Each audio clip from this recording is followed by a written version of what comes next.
Welcome to Week 4 of Sprint Car Unlimited on PennLive.com. I'm Jeremy Elliott. I'm joined again by John Westbook. John, how are you doing? I'm doing good. Good to be here. Good. Didn't get to race this weekend, so the car stayed in one piece. You got to be happy about that. Yeah, definitely happy, and we'll talk about that later, I guess. I mean, somebody has something they want to say. We had a lot of action last week. Some of the best racing that I've seen in a long time in central Pennsylvania. We had some interesting stories on the road. We had some unfortunate injuries last week at Placerville, the Brad Sweet race, and we'll be talking about that. We'll be talking about substitute drivers. Definitely a lot to cover. Joining us on the show today, we have a couple special guests. Ian Madsen, who's going to talk about the National Sprint League opener and also the Knoxville, not Knoxville Nationals, but I'm sure we will talk about that, but it'll be the Knoxville openers this week. He actually won the track title last year and is the defending opening day winner. So, Ian, I'm sure we'll have plenty to say about that. And then joining us in segment 4 is going to be Cody Dara. This is an interview we've been trying to get for a while, John. Once he was, tabbed to run the All-Stars. And, of course, last weekend, as everyone knows, he subbed for Darren Pittman. So it just it seems like Cody's a story every week. Yeah, it's going to be exciting to talk to him and get some insight on what his future plans are and how it was driving for Kasey Kahne and, what kind of pressure that brings on. Yeah, especially returning to Kasey Kahne Racing. And I'm sure Cody will have a lot to say about that. We're going to jump in, though, with Newsmakers of the Week, and there's a long list of them. And we're going to start on the road. Donnie Schatz won 2 of 3 races last week. He wins at Placerville. Calistoga, he drops back to 10th, and he starts 3rd, falls to 10th, comes back to 4th. An eventful night. I don't see that guy drop much ever. But then he comes back Sunday and wins. Donnie, to me, Mount Rushmore sprint car racing. Yeah, that's without a doubt. I don't know anybody that's going to run with him, throughout the summer months if he keeps that up. It's, just it's like so natural to them, that team, how they perform. One lap after another, they just keep plugging away, and it's a natural, their natural ability to be good. Seems like he's always in this slot in our show every week, and here's the scary part. 4 wins in California after not winning since 2012 in that region, and he already has 5 wins. It took him till May 31st to get his 5th win last year. He finished with 26. I think he can smash that win total this year. It's been a long time, since someone won 26 races besides him. So, we remember Raymer days, in the 2000s, early 2000s, he won 30-some races. But this is actually, Donnie Schatz doing that week in, week out, night in, night out on a professional tour. Right, against the best in the business. And also, keep in mind, it's the age of parity. I think now there's more parity in the sport than ever. And to win 26 races is unbelievable. We're getting ahead of ourselves a little, but boy, 5 at this point, scary. And now he's even running late models, so it's almost like, is he trying to find a challenge somewhere else, or, not to be cocky for him, but it's impressive. It is. Brad Sweet, we talked about his race at Placerville, heard it was a home run. But he then comes back on Saturday and captures the first night of the World of Outlaws double at Calistoga. It was his 2nd win of the season, and he's 3rd in points. I mean, people forget Brad Sweet. Last year was his rookie year. I think he took some lumps, and I think that's paying off. And I know he struggled in Pennsylvania. He's traditionally bad in Pennsylvania. That's where we're going to see how much he's progressed, both as a team and driver. But I think he has a shot to be a contender on a nightly basis in this series. After talking to Brad Sweet last week, I'm definitely a Brad Sweet fan. Oh, yeah, you love Brad Sweet. I picked him to win his own race. He was one race later, he did win. He didn't win his own race. Who did I pick? I forget it. Yeah. We don't live in the past, okay? It doesn't matter. Brad Sweet. It's that shots guy. Yeah. Yeah, that's like picking, I picked to win. Yeah, you do. I don't pick to lose. That's true. But Brad Sweet's going to be there, and I think he's going to be better in Pennsylvania. I think he'll win one this year in Pennsylvania. Bold statement. Yeah. I like it. Moving on, we're going to get a little closer to home, really about 5 miles away from where we're based right now, which is Williams Grove. Williams Grove did run. We will talk about this in segment 3, some of the issues I have with that. But Rodney Westhafer took advantage, kind of a lockdown track. It was really heavy. It was fast. But, hey, he had to get the jump on Lucas Wolf at the start. It was a good start. And he held him off in traffic and got the win, his second win at Williams Grove since last August. And it looks like that he's really learning a lot under the tutelage of Don Kreitz Jr. Well, I think it's a little early to say how much he's actually learned. It's been 2 races. He won last year. Was it last year he won? Yeah, he won in August of last year. Started off the front row, and don't take anything away from him. A track like they raced on Friday, narrow, fast, and he had to hold off Lucas. But the ability to run in traffic with these tear-offs and how muddy it was, and he still hung on, it's impressive to me. Yeah, I mean, one of his most impressive performances, the night he won last August was the first of the Twin 20s. The next one he started 6th and raced to 2nd. Yeah. I thought that was even more impressive than his win or this win. But he's shown some chops now. If he can stay out of trouble, through the year, some of the flip problems, some of the wrecks he's had in the past, he'll be in good shape. Greg Hodnett, what can we say about that performance Saturday night at Port Royal? It was unbelievable. I wrote about it on PennLive. He starts 13th. You never think a guy's winning from 13th. It's the cheap seats nowadays. He storms through this field, and he made him look really bad. And was he took the lead by lap 20. The scary part is he wasn't happy with his car. Thinks he can get better, needs to get better to compete with Donnie Schatz. He talked about it afterwards, gave a couple quotes on that, but he was masterful behind the wheel. He might not have been totally happy with the car, but he was really good behind the wheel that night. I was fortunate back in 2008 to race with Greg Hodnett at Port Royal a lot, and Port Royal and Selinsgrove is his cup of tea for sure. There's not many people that can run with him, whether his car is good or not. Hodnett, I think, is the best driver in the area, but he will be pushed this year by our next guy, Danny Dietrich. I was in attendance at Susquehanna Speedway Park Sunday. What a race. As good as Port Royal was on Saturday night, SSP was that much better. Don Kreitz, Ryan Smith, Danny Dietrich, all going at it. Danny Dietrich passed Donnie Kreitz twice. He had to. He also hit the wall. He tried to take out the first and second turn fence, slipped back to third, charges back to first. It was a long night for Danny Dietrich, but he got it done. He was exciting. And I think what stands out to me about Danny is he's starting to be the must-see guy every night because he's going to do something. Whether he wins or he loses, he's going to do something exciting. When I started running, Danny was starting to run sprint cars, and just to kind of see how he learned a lot from his dad and his brother, but he's like self-taught. He does everything on the race car. He understands every nut and bolt on that, and I think a lot of people need to appreciate that. He just pays attention to detail that not everybody can do. A lot of these guys that he's racing against have crews and mechanics, and him and his crew that's it. Like Danny does it all himself, and I think that's impressive.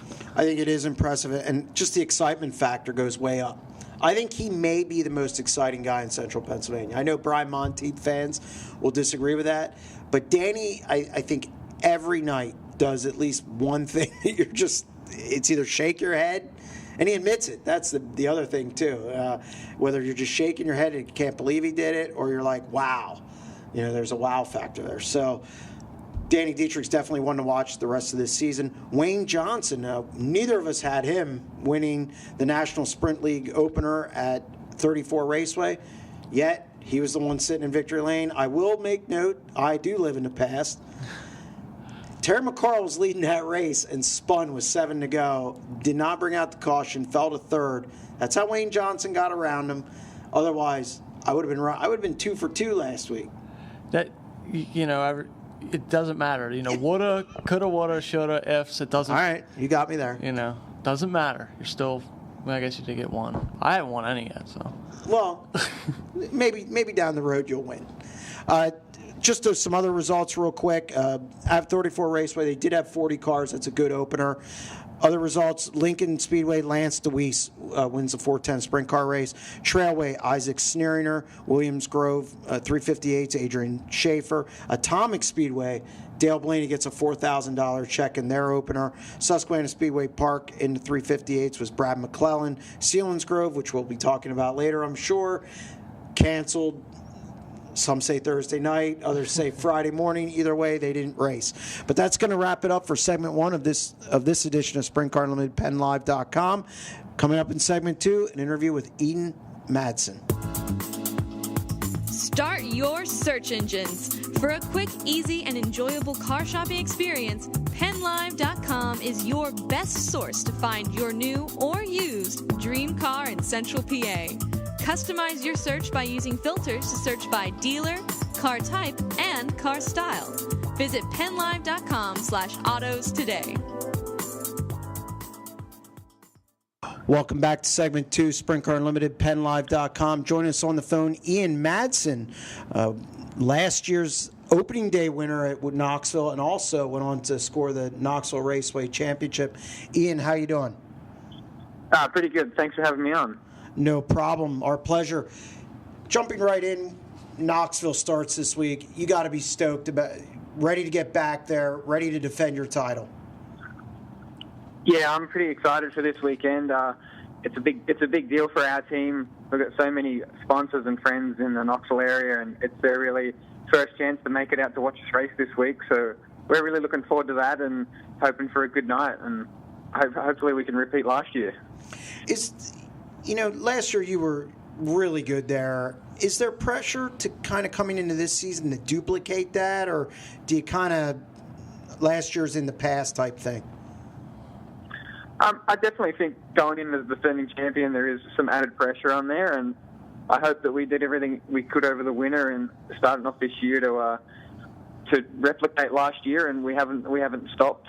We haven't stopped working at all, and we're trying to get better and better each day as well. So, I think there's some added pressure, but hopefully we can go out there and do the job.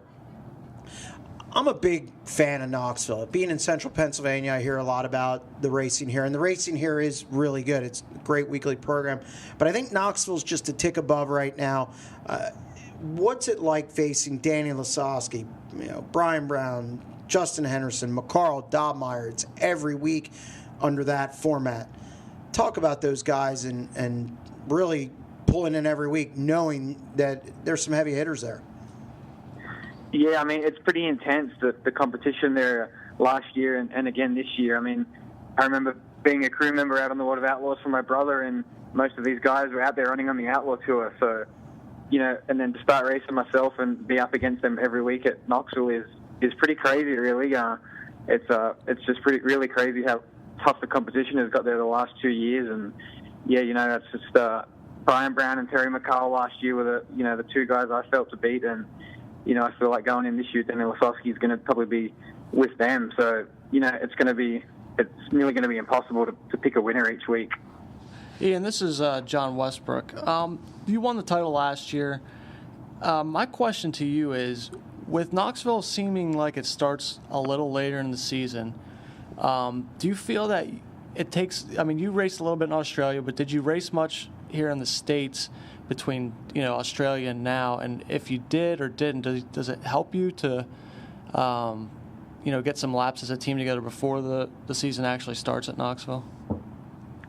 I think it used to help a lot because the competition at Knoxville wasn't as professional as it was the last 2 years. But I think the first two nights a couple of years ago, you could kind of beat some guys just because they were a little rusty. But it's all professional teams pretty much running for the championship there now, and everybody that's all the names you just mentioned, they've already done 20 races this year. So I don't think it's a big deal at all.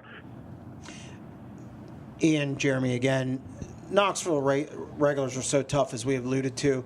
Do you feel like this is some kind of an advantage, running there every week, and it helps you when the Nationals roll around? Yeah, definitely.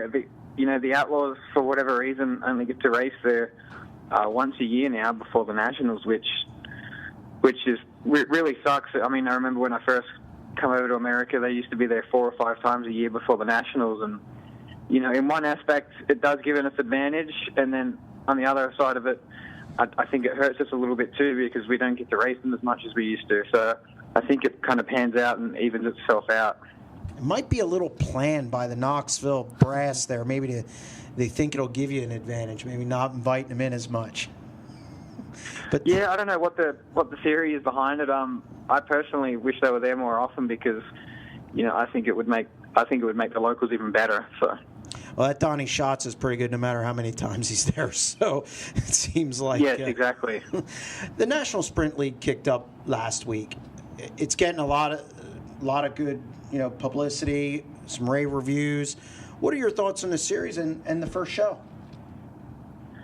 Yeah, I mean, I kind of went into it with an open mind last week. Didn't really know what to think, and it was a really good show and a good turnout, and I think it's going to be a great deal for us guys racing around here. Last year our team pretty much did the same thing as what the NSL is. We just didn't get paid for it at the end of the year. We were kind of waking up on a Monday morning and picking where we're going to go that week to go race. So it's going to be nice to know where we're going to be each week, and it's really good for our teams and our sponsors and everyone involved to have it more structured and know where we're going to be at each week. And I think Todd Clearing, he's really putting a lot of effort into it, so I hope it pans out for the best.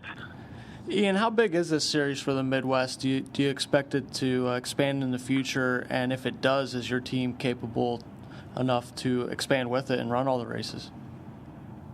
Yeah, definitely. I mean, it's definitely what we've been looking for the last few years. So I think it will. I do think it will expand in the next couple of years. So it's they're only one race in, so I'm trying not to get too excited about it, but we'll just sit back and see how it pans out for everybody. And we said so much about the World of Outlaws. Kerry's out there. He's having some success out there. Is the World of Outlaws in your future? Is this where you want to take your team? I mean, as a driver, I definitely one day my goal is to be out on the World of Outlaws, but right now, for the moment, it doesn't suit our team, and with all the people behind our team is all from the Des Moines, Knoxville area. So right now, not in the foreseeable future, I don't think, but maybe a couple of years down the track, it will be something we'll look into. And like again, talking about the NSL, we just have to see where that goes, and it might be better off just to stick around the Midwest in the years to come. It's going to be some really interesting times ahead for sprint car racing around here. Talking again about the World of Outlaws, so many times, they come here so many times. They're like here 9 races in Pennsylvania.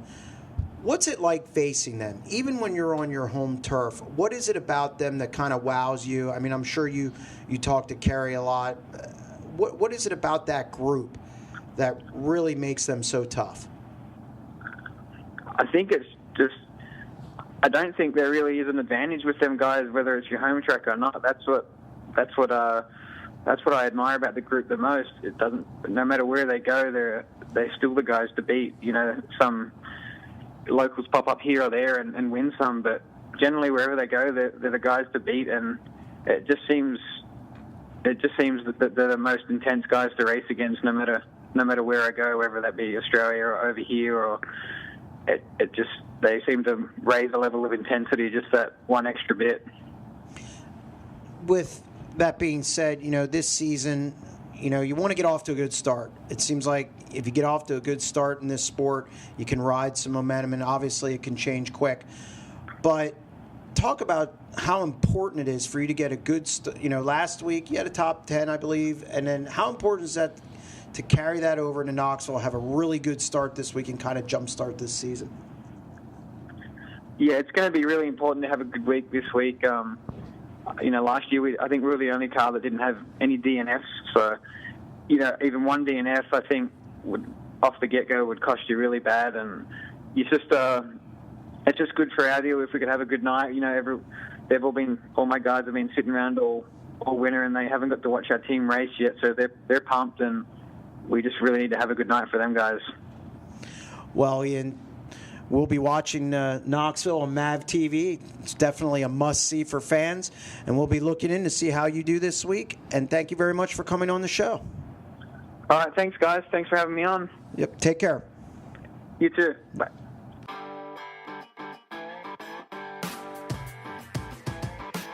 Find the job that works for you. With over 500 job listings to browse from, PennLive.com will help you find your dream job. Get up-to-date information on job news and career advice while browsing jobs by industry, skills, company, or geographical location. Check out PennLive.com/jobs. Welcome back to segment 3, Sprint Car Unlimited, PennLive.com. Good interview with Ian Madsen. A lot to talk about with Knoxville Raceway getting underway this week. I think it's the best weekly program in the country.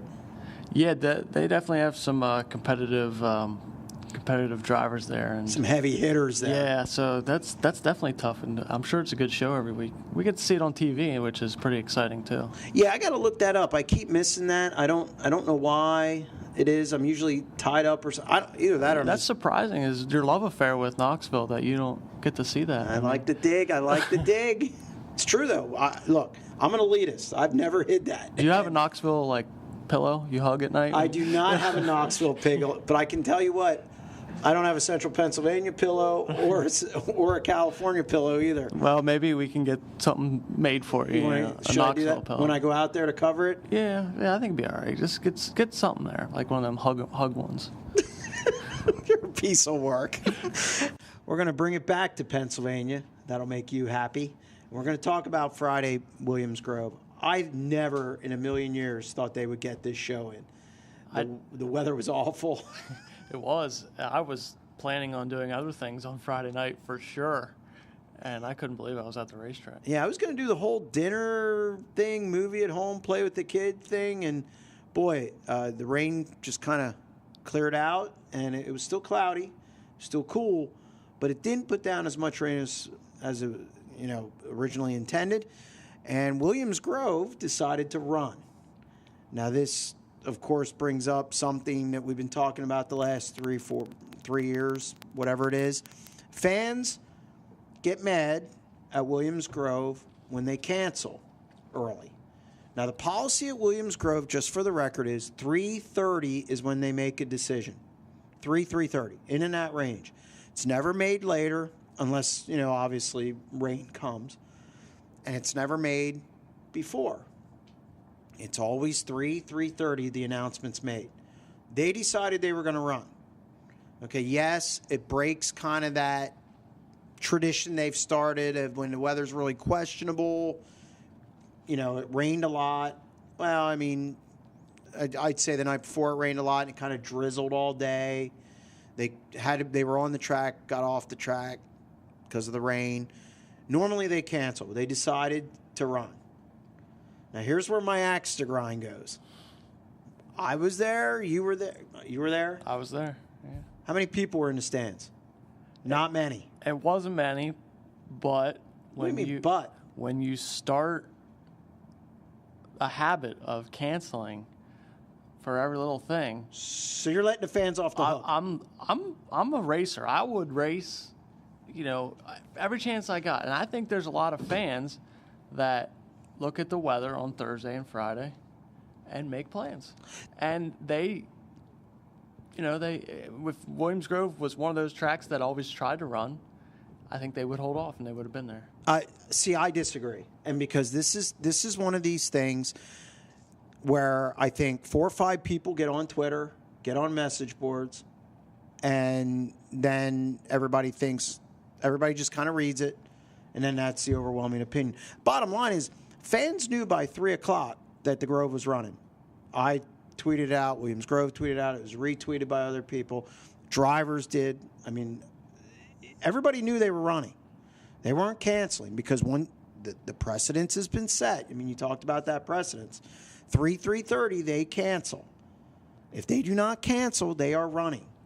My issue is, it's easy to say race. Are we all going to pay the bill for Williams Grove when they lose their butt? No, of course not, because I just don't see the hardcore fans. Well, and that brings up another issue. And like my dad, for instance, he's 50-some years old. He was at work. He doesn't have Twitter or Facebook. Or he drove by and called me and said, "I can't believe they're racing tonight." Did he go? No, of course not. Why? He doesn't go to the races. Okay, well then that's a. But I think you bring up a good point. You know what I mean? Are the hardcore fans gone? I think a lot of them are, and I don't know that you're going to get any hardcore fans back the way. I mean, there's so many other things to do in the evenings. I mean, you got the people that like to go kind of have their party on Friday night or Saturday, but movies, Harrisburg Senators. There's just so many things in the area to do. I think there needs to be more. Again, this is a whole different subject, but you've got to get this exploited out there more. You want people there, you got to give them free tickets and stuff. I mean, my dad is always getting free tickets for Senators, Hershey Bears. You know, what's $12 to get, 100 free tickets out? It's $12. What's that, $1,200? Mm-hmm. You're going to sell $2,000 worth of food. I mean, no, you bring up a good point. You got to get the new people in, I think. Well, and I agree. I mean, that's a little off what we're talking about here, but I never have a problem when they cancel. And here's why. It's business. This isn't a toy. Mm-hmm. I mean, this isn't a plastic truck you run around. I mean, you got to pay real bills and you got to pay real overhead. And you got a lot of things that go into running a racetrack. And here's the other thing I think people forget when the Grove canceled early. You have guys coming from New Jersey to race. You have guys coming from pretty long distances. Make the decision early so they don't have to do that with the price of what fuel is. I think that kind of gets lost in the shuffle, too, of why they cancel at 3:30 when there's an 80% chance of rain. 80% is pretty high. I mean, There's been a lot of times when my friends and I, we call them sunouts. Sunouts? Sunouts. There's a lot of time. The last few summers they would cancel. And what do you call a lot? I'm thinking 5 times maybe that's in a 2 lot. years. Oh no, I think it's been more than that. I mean, it seemed like every time the 358s were there, they had a sunout, and we would always go to Rockwell's right across the track and eat on the deck when they had a sunout. And everybody, really just goes, not racing? No, they canceled. Well, so it's a half-mile track. It takes a little longer to prepare than a little. Well, it takes longer to prepare than. Yeah, that's a lot. But if you, I don't know. I mean, I just look back at the pictures from the old days, and they plowed snow off the tracks, and the pit areas were muddy, and people raced, and once you start losing that consistency of wanting to race, I think people just find other things to do, and that's not necessarily Williams Grove's fault. They are a business, but it can't blame other people for that as well. No, and I think you bring up a good point there, and I'll give you that. I do think back, but I also think it was easier back in the day. There wasn't as much to do from an entertainment standpoint. I also believe things weren't as expensive, whether it be the cars, whether that are racing, whether it be the overhead to run a track. And let's face it, the distances traveled for 20, 25 cars. I think they got people, there was 20 cars there. 2 of them broke down on the way there. Steve Buckwater and Lance Deweese. Still, that's only 22. So, yeah, I'm a little concerned about the car count there. But I think some of it, too, was, wow, it's going to be one lane. If you don't draw well. I don't think. Nothing against fans, but I don't really think they know if it's going to be one lane or if it's going to. I mean, some do, but it all comes down to what's it cost to go to the movies for you and your wife and your daughter. It's $12 a ticket. It's $15 in popcorn. You got $60 till it's all said and done. Absolutely. If you could get the people to the racetrack, and what your kids get in for free. Yeah. I mean, it's a little. It still is the better deal. Yeah, if you're counting the hours of entertainment, yes. But you got to have the entertainment to do it. And 20 cars in the pits, and there for a while the 17 or 18 358s. You have to remember that you're missing out on B mains. You're missing out. You're cutting the. Yeah, I don't know anybody who cares about the B main, but it's all still entertainment. It's all entertainment for people, Yeah, I mean, and this isn't a Williams. Would be anywhere. That probably is anywhere. But what I said before. if Williams Grove wanted to race and they were more consistent on their decisions, they'd have had more people there. And I think there's some validity to that, but I think they're turning over a new leaf. And here's the other catch. They tried to run the week before when the weather was bad. And obviously another storm came through. We talked about it, and you saw the Instagram of the parking lot. It was a river. Which was smart to do, to take a picture of but that. they tried, okay? Yeah. They were going to try. Here again, they're going to try. What's it take for people, okay, see, to me, if I want to see a race and they're running, I go. I don't look at what they've done in the past. I don't think, last year they canceled because it was iffy. If they're racing, they're racing. I think you look at Thursday night and you say it's going to rain. They're not going to race. They cancel all the time. I'm going to the mountains. I'm going here. I'm going there. I think you have a choice to make. I think, and it's nobody. Yeah, it's just. I think if you, when you hear about rain on a Saturday for Lincoln, last thing you think of is they're going to cancel. Everybody's like, I got to go and wait it out. Which I'm going to dispel this other myth that Lincoln outdraws Williams Grove. No, it's a myth. Yeah, they only seat 2,800 butt cheek to butt cheek on the front stretch. So I had somebody on Twitter hit me up and say, Lincoln's always outdrawing them fan count. That's not true. No, I don't okay, agree with that that's not true. Yeah, it's yeah. I mean, one's a lot bigger than the other, and I also think too, track prep comes into play. I think if Williams Grove gets a rain, it takes longer. It takes a lot longer to run that track, but I like the new attitude. And I'm sure we'll be revisiting this the next time. It'll be interesting to see what they do next time. They have an iffy day, which, by the way, could be this Friday. It's a 60% chance of rain now. Justin can't catch a break. But, look, I understand when they cancel. It's business.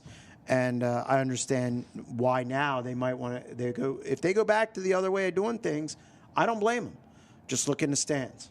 So, that's going to wrap up segment 3. Coming up in segment 4, Cody Dara is going to join the show.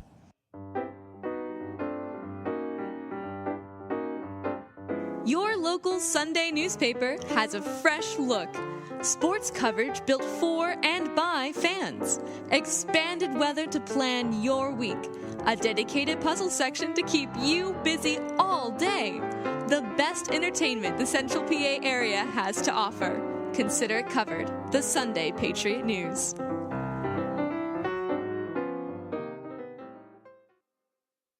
Welcome to segment 4, Sprint Car Unlimited, PennLive.com. Joining us on the phone, Cody Dara, a driver, drives his own house car now for the All-Star Circuit of Champions. Just got done running the Darren Pittman's car, a substitute out in California when Darren broke his collarbone.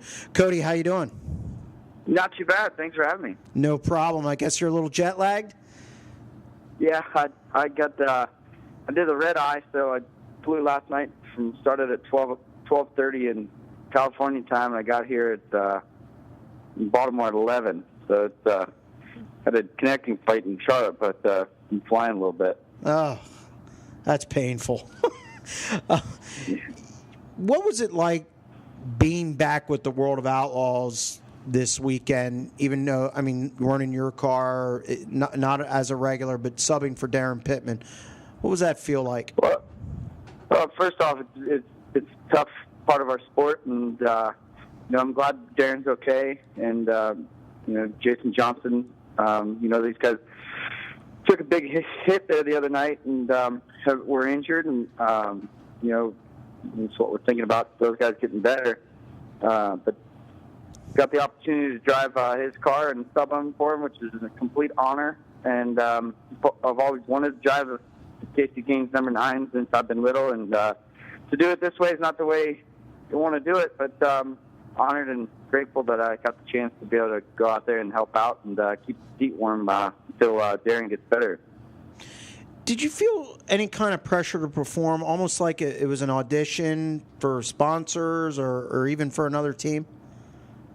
Not overly. I've been with Casey Gaines Racing for so long that, Cale Kane and Colton and Josh that works on their cars, and it's kind of just like my second family. So to go out there and to be part of that, when sponsorship kind of took us out of a ride for the Outlaws and Casey's it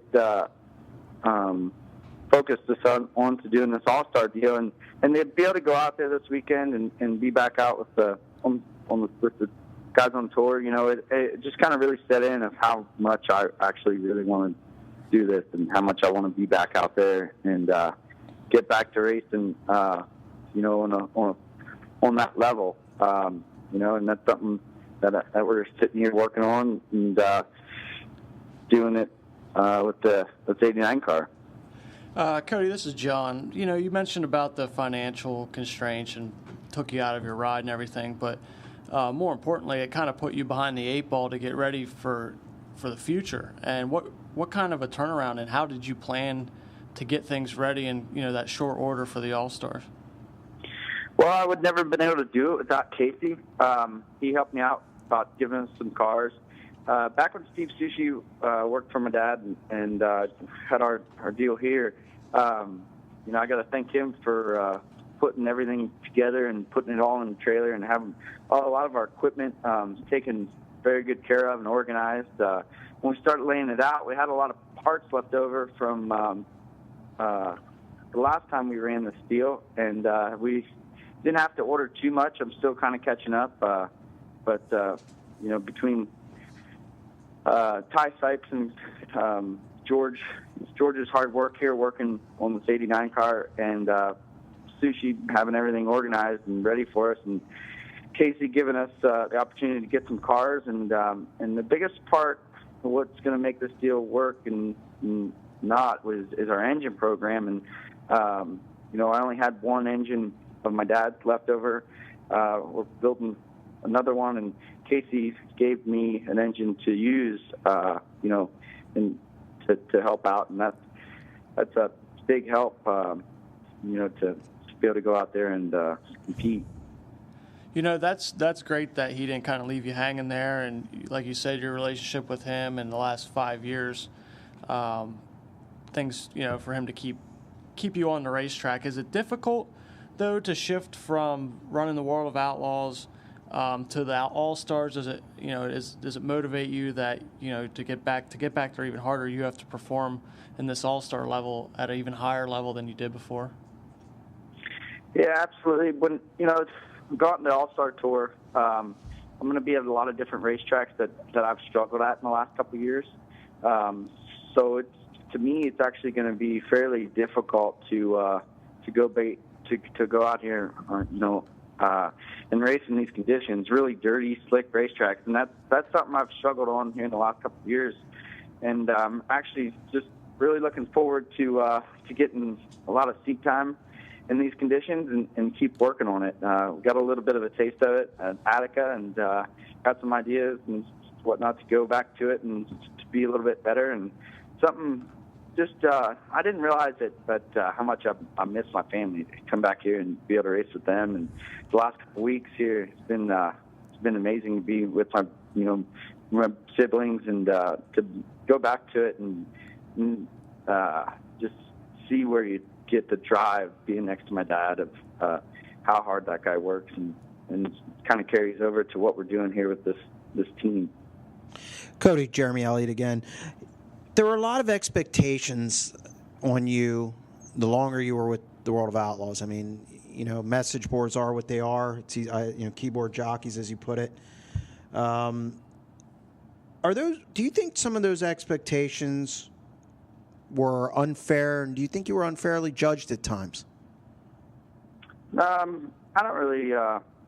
I mean, it is what it is. We're a top team, and from the outside, we're one of the top teams in the Outlaw Tour, and they expect nothing but wins. And I would have expected myself to have a few more wins. I made a lot of mistakes, but with all my results, we got better and better each year, and I'm just coming off my best World of Outlaw season. I would always say you'd always want to be better, and that's absolutely right. But I am who I am, and I'm where I'm at, and it's not where I want to be, and something we're working on to change that, and want to go out here and win races and figure out ways of how I can be comfortable in a car and what I got to do mentally to be better. It's part of the sport to be criticized, and it's, when you say you don't criticize somebody, it's you do it in football. It's all part of it, and I try to take the constructive criticism and help me, and use the bad to motivate me to do better.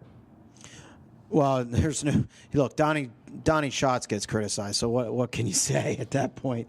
Yeah, absolutely. That being said, how difficult is it running with the World of Outlaws? You're facing Donnie Schatz, Darren Pittman, Joey Saldana, Kerry Madsen every night out, and I think people don't realize what that's like. It's easy to just say that, but boy, those guys are good. Talk a little bit about that. Yeah, it's a tough and grueling schedule. It's just a lot about the Outlaws that make it what it is. You just race so many races, and to go out there and have the parity and you get certain drivers that are really good at certain tracks, and then most of them, 90% of the Outlaw Tour that travels can win every night. And to have to race against them night in, night out, it's a tough deal. It's really tough. Cody, I don't think you have anything to be ashamed of the last 5 years. I think, just from my experience being behind the wheel, people just don't understand the how tough it is, and there's more than just a driver. But you're back at it this weekend. You're going to be coming back to Pennsylvania. I'm excited to see you back. But are you anxious to get to run around the local tracks here? Is that something that you're going to try and do a little more when the Outlaws or when the All-Stars are not running? And I feel like if you do come back, you might have a little bit of an advantage on everybody here just from the experience you have had over the last 5 years. Yeah, I'm absolutely looking forward to come back to race these tracks. It's for us to on our motor program, we're going to pick and choose the right races. It's tough for us to go and run a show that's handicapped just because we're not doing the whole points deal at these tracks. But there's things I've learned, out in the tour the last couple of years, and habits, and hopefully, and we'll see if they help me out. I mean, I'm from where I'm at as a racer now, is a completely different person than when I left Pennsylvania and went out on the road. Been around, been able to rub shoulders with guys with very good, decision makings, and hopefully it's rubbed off. Cody, the All-Stars haven't won in here in so long, yet you're one of the regulars now.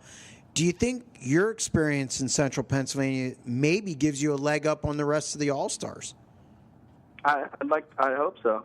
I hope so. It's Central PA is so tough, and it goes back to just the amount of experience and laps that you have to race against here is unparalleled at any other racetrack in the country. Central PA racers get so much seat time and so much time to work on their cars and just get them dialed in to where when you're out in the Outlaw Tour or the All-Stars, it's a couple weeks, 6 to 8 weeks sometimes before you even get back to that racetrack, if not a year. So it's tough to race against guys that have so much time and have perfected their habits and skills at a certain racetrack. Well, Cody, we look forward to having you back in Central Pennsylvania next week when the All-Stars roll into town. And good luck on your All-Star adventure this year. Thanks. Appreciate it. Thank you very much, Cody. PennLive is Central Pennsylvania's #1 source for news and information 24 hours a day, 7 days a week. From local politics to high school sports coverage to what's hot this weekend, we have it all. PennLive. Fast, convenient, local information, and the news you need. Welcome back to the final segment of this week's edition of Sprint Car Unlimited, PennLive.com. Been an interesting show, John. We had two good guests with Ian Madsen and Cody Dara. Interesting topic with Williams Grove and the car count, car count and fan count. Really kind of fired me up with all the people that rip the place and then come around, and when they do run, don't, but you bring up some good points to that.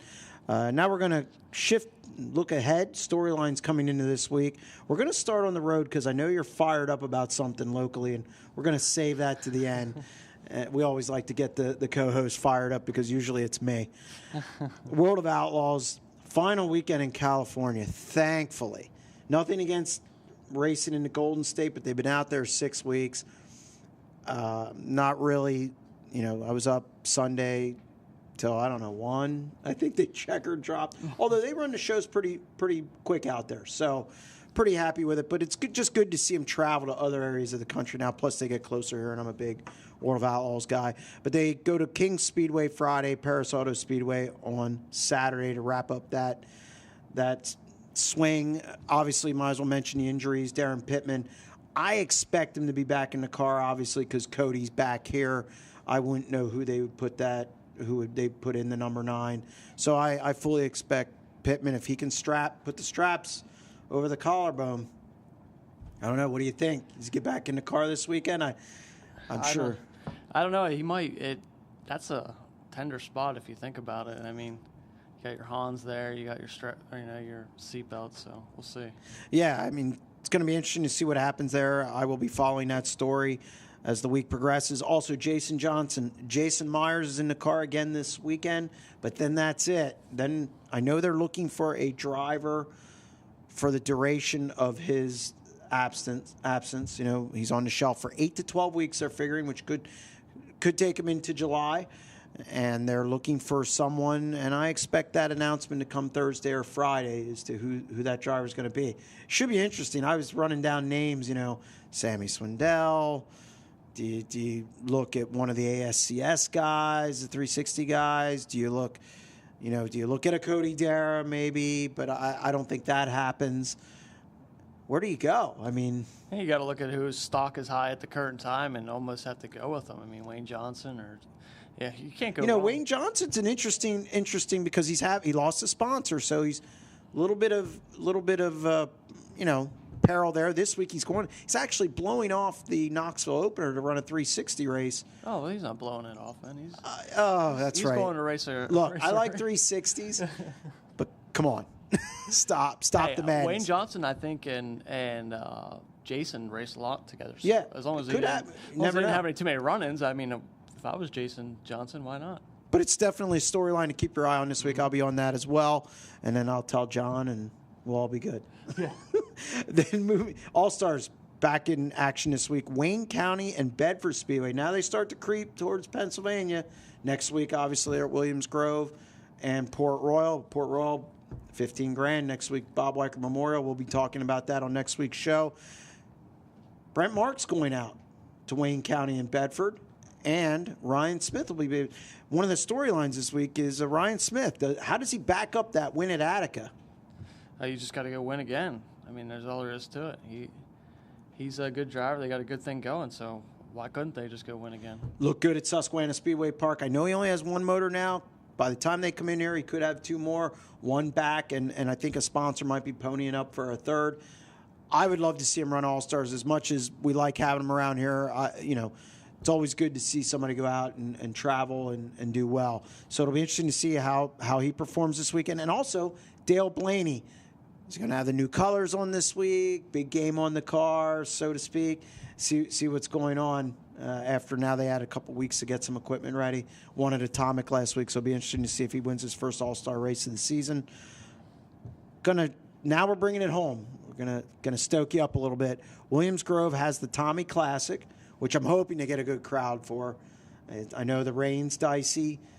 60% chance now. It's a time trial show, which I'm sure it doesn't please you, but you have to with events like this. Yeah, I don't know if you have to, but it doesn't. It's more of an excuse to do it. So Otherwise, he's just easing into it. We got time trials, this week, then the next week, and then... Well, the All-Stars are going to do time trials, and then not soon after that. Well, the World of Outlaw tune-up. So we'll be all time trialed out here soon. Yeah, well, I won't because I don't mind them. I do wish they'd run them in groups. I just think it makes it go faster, so I'm okay with that. Lincoln Speedway and Port Royal basically have regular shows. Now, John, Sealands Grove, are they going to run? I would hope so. I don't see why they wouldn't, but I was just as surprised as everybody at 11 o'clock on Friday, and I was one of the last people to know, I guess. Everybody else knew they were canceling Thursday or whenever. It's when you have a subject as sensitive as 360s, you cannot expect a rain out or whatever it was on a Friday at 11 o'clock and not have some type of explanation. That's the thing that you have to look at from the competitor standpoint. You know, yeah, you might have lost money the week before, but it is when you have a big show like we had planned on Saturday with 3,000 win time trials. We had cars coming from the New York deal. Weather that was beautiful all weekend. Well, I mean, it did rain Friday, but we didn't get as much. And then, yeah, Saturday was nice. Saturday was nice, and I don't like to call anybody out and say they're lying, but when, you know, you got to have some type of explanation, because I know a lot of guys that are up there are nervous right now because they don't know if they're going to have a place to race. Well, you should know that the Fair Board put out, I read it to you last night actually when we were talking about the show. Fair Board did put out a statement saying that, you know, the track was moving forward. You know, Charlie Page obviously is in his last season. Charlie Page has announced that he's making a commitment to this season, but that they hope to have a replacement by the summer, and then obviously moving forward with racing at the facility next year, year after that, so on and so forth. The hard thing is for whoever will take it over, this is only the second week, and you saw how big of how I did from the inside, how much this scared everyone. So if someone is interested in taking it over, they need to speak up and say, look, this is my plan. Because if you wait too long, we're racers. We find other things to race. We will find, you know, there might be guys that'll build a 358 or go to Port That's Royal. a very good point. So you know, we plan ahead. We don't, you know. Well, you have to nowadays. You have to in this deal. And you're going to lose. When you have 30 cars, you lose 2. You're down to 28. When you have 14, then you lose 2. You're down to 12. Yeah, it's definitely a big difference. That's a big difference. Well, hopefully, the bad part is, again, 60% chance of rain on Friday, and it's supposed to leak over. I think it's bouncing around Saturday. I saw 60%. Now I've seen 20%. So I don't know. It's a regular show this week, correct? Regular show, and here again, who already made plans for Saturday night because it's supposed to rain. You know, you want cars and fans to come, and you cancel when the sun's out. Oh, it's not good. Sealands Grove isn't Williams Grove, though. There's a big difference. Well, yeah, big difference there. Yeah. Knoxville Speedway, or Knoxville Raceway, actually kicks off this weekend. You got your pillow all clean? On my pillow, I'm ready. But we're going to do predictions, since you're a smart guy about it, and you've yet to pick a winner yet. I'm going to mention that, as you know, keep mentioning that. Knoxville Raceway, you know everybody who's playing. We don't need a program. Who are you taking at Knoxville Raceway? Well, I think the problem with my picks before was I always pick somebody that we talk to because I just meet them and I like them. They're nice people. So you're a homer, is what I guess. You know, well, not a homer. You're just, you know. I think I'm going to steal your pick from last week. Of course you will. And just go with Terry McCarl. Well, since I've been right more, it might be probably a good policy. I think I'll go with Terry McCarl this week. I'm going to go take Danny Lisowski. He is the king of Knoxville, most wins.